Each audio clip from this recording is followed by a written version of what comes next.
185 species in genus Aeschynanthus, lipstick plant. October 23rd, Aeschynanthus, the lipstick plant, defines October 23rd. Aeschynanthus symbolizes boldness and flair.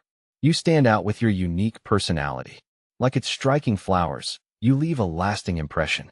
Falling for lipstick plants, an Aeschynanthus love affair. My name is Ferb Vu, and I have a confession. I'm utterly smitten with Aeschynanthus. The genus of plants belong to the Gesneriaceae family, more commonly known as lipstick plants. It started innocently enough. I was at a local nursery, browsing for something to brighten up a shady corner, when a cascade of fiery red blooms caught my eye. Peeking out from dark green foliage, they looked like tiny tubes of lipstick, ready to paint the world with their vibrant color. That was my first Aeschynanthus, and it was the beginning of a beautiful obsession. What's not to love? These tropical epiphytes, hailing from the steamy jungles of Southeast Asia, are a testament to nature's artistry. Their trailing vines, adorned with glossy leaves, bring a touch of the exotic to any space. But it's the flowers that truly steal the show. Emerging from calyx tubes that resemble lipstick cases, they come in a dazzling array of colors: fiery reds, sunny yellows, soft pinks, and even deep maroons. Each bloom is a miniature masterpiece, a testament to the intricate beauty of the natural world. A diverse family. See full list at monsteraholic.com. How to care for Aeschynanthus. Aeschynanthus, commonly known as lipstick plant or basket vine, is a genus of tropical flowering plants prized for their vibrant, tubular flowers and trailing growth habit. Here are some care tips to keep your Aeschynanthus healthy and thriving. 1. Light. Bright, indirect light. Place your Aeschynanthus in a location with bright, indirect sunlight. Avoid direct sunlight, as it can scorch the leaves. 2. Temperature. Warmth.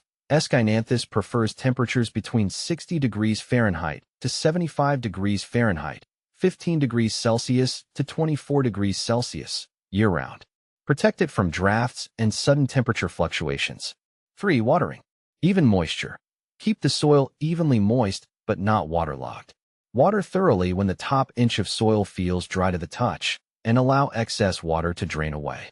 Avoid letting the soil dry out completely between waterings. 4. Humidity. High humidity. Aeschynanthus thrives in humid conditions. Increase humidity levels by misting the leaves regularly, placing a humidity tray filled with water and pebbles beneath the plant, or using a room humidifier. 5. Soil. Well-draining potting mix. Plant your Aeschynanthus in a well-draining potting mix formulated for houseplants or epiphytic plants. A mix containing perlite, peat moss, and orchid bark works well. 6. Fertilizing. Regular feeding. Feed your Aeschynanthus with a balanced, water-soluble fertilizer diluted to half strength every 4 to 6 weeks during the growing season, spring to early autumn. Reduce or stop fertilizing in late autumn and winter when growth slows. 7. Pruning. Regular pruning. Prune your Aeschynanthus to maintain its shape and promote bushier growth. Pinch back leggy stems and remove any dead or yellowing leaves or flowers. 8. Support. Trellis or support. Provide a trellis or support for your Aeschynanthus to climb or trail. You can train it to grow upwards or allow it to cascade from a hanging basket. 9. Flowering. Encouraging blooms. Aeschynanthus typically blooms in response to shorter daylight hours and cooler temperatures. To encourage blooming, provide a consistent light/dark cycle and maintain temperatures between 60 degrees Fahrenheit to 75 degrees Fahrenheit, 15 degrees Celsius to 24 degrees Celsius, during the day and slightly cooler at night. 10. Repotting. Repotting. Repot your Aeschynanthus every 1 to 2 years in spring or early summer, or when it outgrows its current pot. Choose a slightly larger pot with good drainage, and refresh the potting mix. 11. Pest and disease control. Monitoring. Regularly inspect your Aeschynanthus for signs of pests such as aphids, spider mites, or mealybugs. Treat any infestations promptly with insecticidal soap or neem oil. Preventive measures. Maintain good air circulation around the plant, avoid overcrowding, and keep the foliage clean to prevent pest and disease problems. How to propagate Aeschynanthus. Propagation of Aeschynanthus is a fulfilling process that I've found quite rewarding. I usually propagate them through stem cuttings, which I take from healthy, mature plants. After ensuring the cuttings have a node or two, I place them in a jar of water, changing it regularly to keep it fresh. It's fascinating to watch as roots develop over time, signaling that the cutting is ready for planting in soil.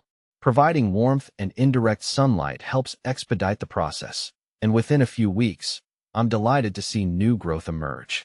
It's a simple yet gratifying way to expand my collection of Aeschynanthus plants.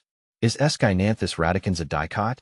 Regarding whether Aeschynanthus radicans is a dicot, I've learned that it indeed falls into that category. This classification may seem more technical, but it's fascinating to understand the botanical characteristics that define different plant species.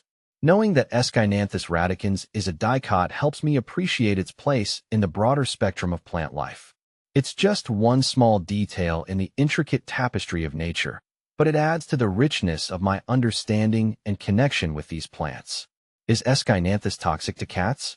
As a cat lover and plant enthusiast, one of my concerns was whether Aeschynanthus poses any risk to my feline companions. I've researched extensively and found that Aeschynanthus plants, including Aeschynanthus radicans, are indeed toxic to cats if ingested. This discovery prompted me to be extra cautious in placing my plants out of reach of curious paws. While I adore having greenery indoors, my cat's safety always comes first. It's a reminder to be mindful of the potential hazards that some plants may pose to our beloved pets, even amidst the joy they bring to our homes.